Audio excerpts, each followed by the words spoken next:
Yesterday was Epiphany, and that's January 6th. That's the day of the Three Kings. And that's why when Sylvia shared, said that Mauricio said it was a gift from the kings. In different places, we have different traditions and a rich tradition of the Dia de los Tres Reyes Magos. Yeah, the day of the, or not the three, but the Day of the Wise Men is a tradition in much of South America and Latin America and Mexico that they celebrate that day. They get presents in their shoes, and they celebrate that almost even more maybe than Christmas traditionally. So yeah, they don't open on Christmas. They don't. Yeah. They wait until January 6th. Yeah, they don't have presents on Christmas. No. They get gifts from the Three Kings. So they don't have Santa. They have the Three Kings. So, so it is. It's part of the church calendar, Epiphany, and so Epiphany celebrates the coming of the wise men. Also, Epiphany. What's an epiphany? Oh, I got it right. It's also a celebration of God's revelation, God's light, God's word, the Bible, the Holy Scriptures. It's a whole thing. It's a very rich tradition. Well, we're not going to talk about all that today. Or I wasn't going to. It's not in my notes to talk about any of that today. But we are going to look at the story of the wise men. We are going to look at the story of these people who came from such a far distance to discover what God was trying to tell them. So let's read together. I'll read, you follow along. Matthew chapter 2, verses 1 through 12 is where the story is found. After Jesus was born in Bethlehem in Judea during the time of King Herod, Magi came from the east to Jerusalem and asked, "Where is the one who has been born King of the Jews? We saw his star in the east, and we have come to worship him." When King Herod heard this, he was disturbed, and all Jerusalem with him. When he had called together all the people's chief priests and teachers of the law, he asked them where the Christ was to be born. "In Bethlehem in Judea," they replied, "for this is what the prophet has written. But you, Bethlehem, in the land of Judah, are by no means the least among the rulers of Judah. For out of you will come a ruler who will be the shepherd of my people Israel." Then Herod called the Magi secretly and found out from them the exact time the star had appeared. He sent them to Bethlehem and said, "Go and make a careful search for the child. As soon as you find him, report to me so that I too may go and worship him." After they had heard the king, they went on their way, and the star they had seen in the east went ahead of them until it stopped over the place where the child was. When they saw the star, they were overjoyed. On coming to the house, they saw the child with his mother Mary, and they bowed down and worshipped him. They opened their treasures and presented him with gifts of gold and of incense and of myrrh. And having been warned in a dream not to go back to Herod, they returned to their country by another route. Who were these people? That was what I went in search of this week as I was studying. Who were these people? Where did they come from? They're so mysterious. All we know is a name, Magi. It's a name that later would be applied to priests of the Zoroastrian religion among the Persians, but it's a term that's much older than that. In fact, Daniel, and when you read the book of Daniel, when he's in captivity, he is made the chief over the Magi. That is his position title. So who are these Magi?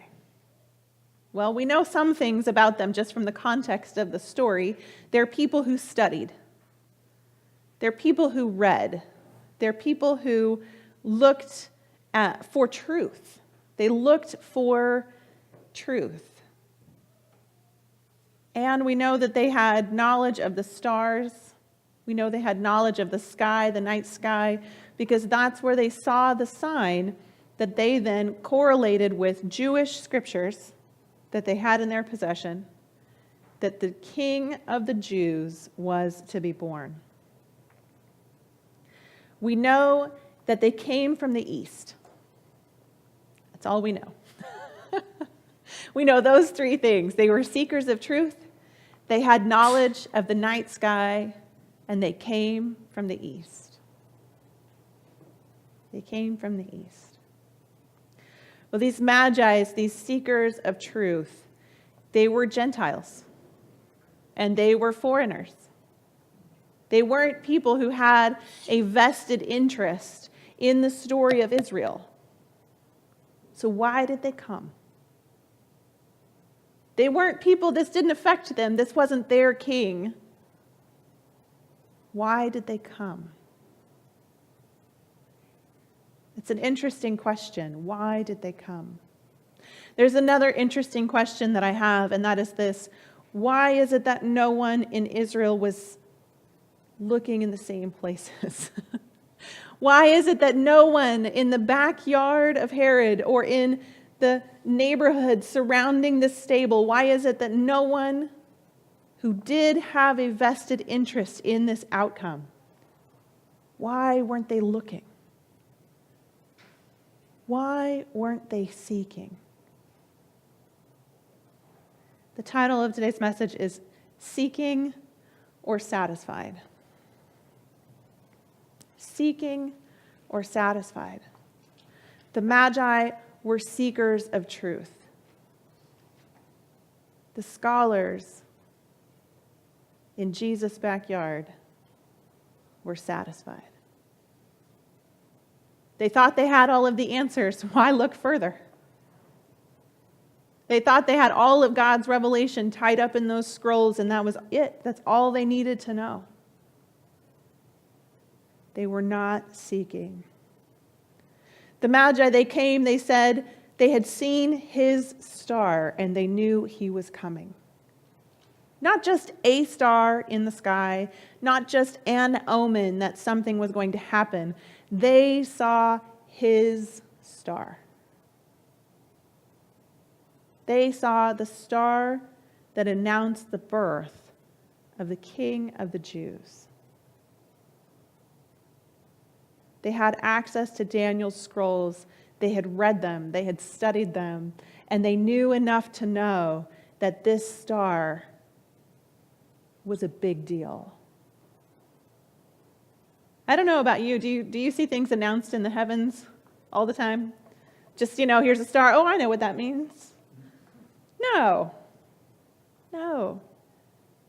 If an event is announced by a heavenly, celestial event, it's a big deal. Think of all of the things that would have to go into the planning and spacing of time in order for that star to rise at just the right time to announce the birth of a Jewish king. Now, they didn't know everything we know about physics and the universe and, that it goes on for we don't know how far. They didn't know all of those things. But they knew if there's a star in the sky announcing his coming, this is a big deal. But the star was in the backyard of the greatest scholars of Hebrew Scripture, and they didn't even see it. Maybe they were like, that's a bright star. But they went about their business. They weren't even curious. They weren't even looking at it and going, I wonder if that might mean something, and go search for the answers. The Magi were not Jewish, but they were open to finding the truth presented to them by the God of the Hebrews. They weren't Jewish. They had no stake. But here was this opportunity to learn and to grow. Here was this opportunity for truth, and they took it. The scholars and the priests, they had it all figured out, and they weren't looking for answers anymore. They knew everything important. They knew all of the details. The Magi came at a great distance to seek this new king, but no scholar in Israel even traveled from Jerusalem. The Magi, they came in a caravan from somewhere in the east. Some say Iraq, some say Persia, closer to India. Some say maybe they came as far as China, seeking this new king, right? I know that was a new one for me. Some say they came as far as China, seeking this new king. They spent time getting everything together. They spent their money and resources making this journey. And by the time they arrived, Jesus was perhaps no longer a baby.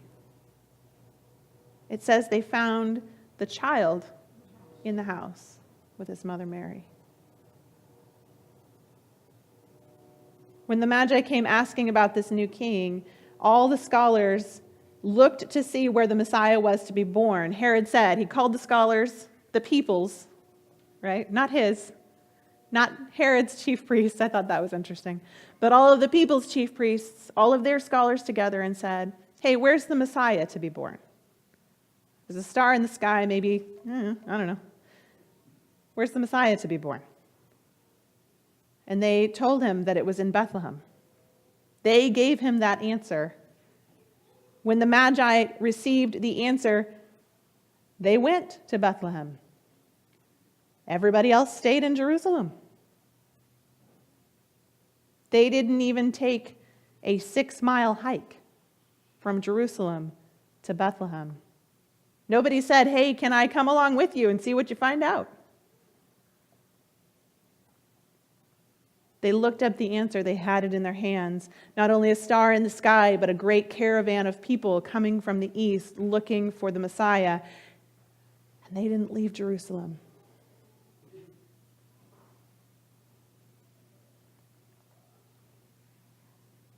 Bethlehem, 6 miles from Jerusalem. The Magi went. The scholars stayed behind. The Magi went out of their way to protect Jesus. They did. What did Herod tell them? Come back. When you found him, come back so that I too may go and worship him. And in a dream, they were warned, don't go back that way. Don't go back that way. And they didn't. You know, if they had gone back through Herod, Herod may have sponsored their journey home. That invitation to come back was not just a, hey, stop by, send me a note, drop me an email. It was a royal invitation back to the palace. And they skipped it. They went out of their way to protect Jesus. But you know, later when Herod was scheming to kill the newborn king, no one stood in his way. The Magi went home a different way. They went out of their way. They probably had to travel more miles because it's not like you can just hop on an airplane and fly a straight line, or a curved line, I guess, if you're on a globe. They had to follow the trade routes, and if they didn't go through the main one, they had to go way out of their way to go back home. The scholars, the priests, anyone else who had searched through the scriptures to find out about the coming Messiah. Herod didn't just ask questions. It's not like Herod had a weekly council with the people's chief priests and scholars where he would ask them random questions. He wasn't known to be a man who cared about any of that. He was not a religious person. So when he called them together and he asked them that question, where is the Messiah to be born? Not one of them asked, why does Herod suddenly want to know about the Messiah? When he gave an order later to kill the babies in Bethlehem, not one of them went, Bethlehem, where have I heard that recently? Not one of them put 2 and 2 together. Not one of them stood in the way. Not one.